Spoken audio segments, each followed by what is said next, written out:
Sunshine and E. Hey, what's going on? Well, we're gonna do we from time to time we do these questions or thoughts or kind of noodle through certain things. And today, Sunshine's gonna bring one up, and we'll tackle it and see what happens. I wanted to know. This is kind of a little on the personal growth and development of an individual.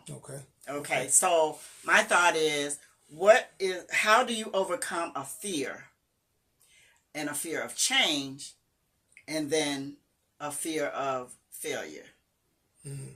So, just kind of trying to figure out how you think you would overcome. Let's start one at a time. Overcome. Both of them I take the same mindset, and that is, I'm a Libra, and so you think balance, and I'm kind of like that in life. I'm kind of that middle ground type of person. I don't want things too hot, too cold.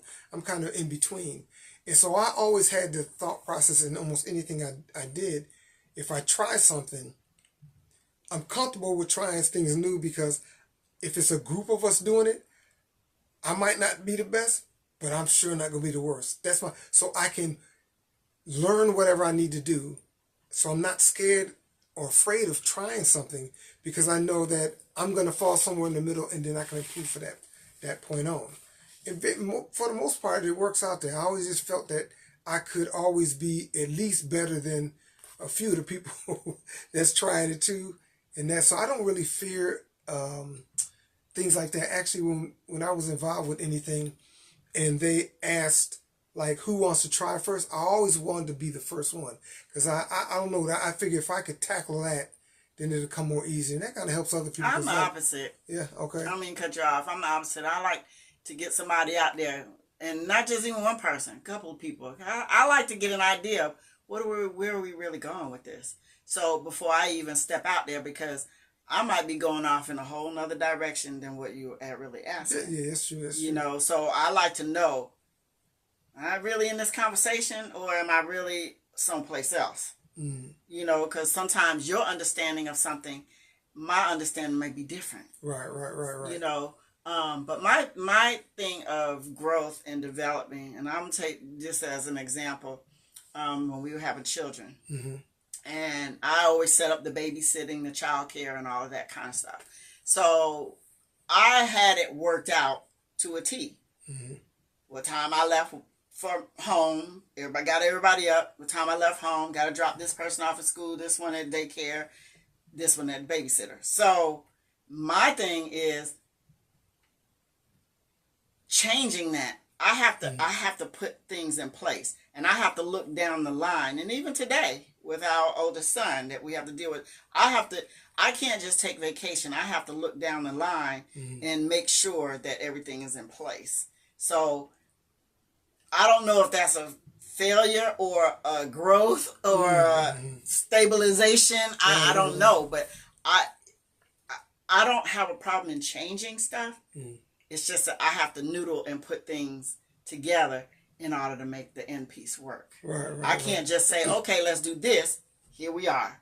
I have to do this, maybe this, a little bit of that to get here. It's just, so I don't know. I wouldn't say it's a failure, or even a growth in a sense. It has to be a growth, I said, because sometimes you fail in order to grow into a certain area. But I don't know. My thing is, I just have to stay on a steady, so it's not cut and dry for me. I can never do situations cut and dry. Back to the babysitter, I had to make sure, and you're like, oh, just do this.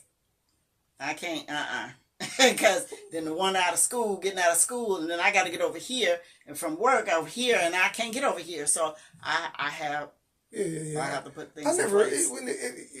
They was talking, the people you hear saying, what is it called, control chaos or whatever. It's like, I'm the kind of person that there's certain things have to be in line, but then I want to freelance on some other things. So like if I'm traveling, I got to make sure that the flights, everything's on time with the flights, the transportation, where we're staying, things like that are locked. But once I go, then I want to freestyle. Hey, you want to go here? I'm not going to go down to the point, once we get there, we're going to this restaurant at this time. I'm not fanatical like that. But I just want the basic things that really get you to the point where you can kind of freelance. Those things got to be locked and in place. But the ones that go further, other things we can kind of play it by ear type thing. So I'm not afraid of failure, because I'm a thing. I know somebody else probably failed, and like you say, you can learn from it. But I'm not like this big believer of having to fail to learn. I mean, sometimes there's choices, and you make a bad choice, you learn from that choice. It's a failure, it's a choice, but you had the opportunity to choose another way. So you still could have learned. It's like, I'm glad I didn't do that because this worked. So I'm not just one that you got to fail a bunch of times, but those things are going to happen, and you learn from it to know not to do that the next time. But at the same time, when you're saying, okay, like I'm going to say office work. Okay. Okay. So when you say, oh, okay, they're going to change this. We're not going to no longer work in this program. We're going to work in this program, and then we're going to do it this way. Mm. You got a pattern where you got it all worked out, and it worked. Mm. Why try to break something or fix something that's not even broken? Well, I understand it may be at the end line or the end of the day, it may turn out better, but sometimes maybe not. So now you got to take me through all this chaos of trying to change something that y'all don't even know is going to work. So same thing with the daycare. I didn't want to change. I didn't want to try to fix something that wasn't broken. Right. Let it stay the way it is. It's working for me, so I mean, I don't know. So that to me is maybe there's a fear of failure, because at that point, I went through all of that and it still didn't work. It messed things up. Now it's all turned around. Right. I mean, that's something that you got to think about. And like I said, I think the most important thing for people to realize is that no matter how you do something, usually there was somebody that did it better and somebody did it worse. Mm-hmm. So that gives you an opportunity to do it again. So that's how I look at it. So y'all tell us what y'all think about it. We're going to get out of here. Before we do me a favor, please like, subscribe, hit the notification bell, also share, comment below, and I do believe that's it. That is it. Thanks for listening. To Sunshine and Me.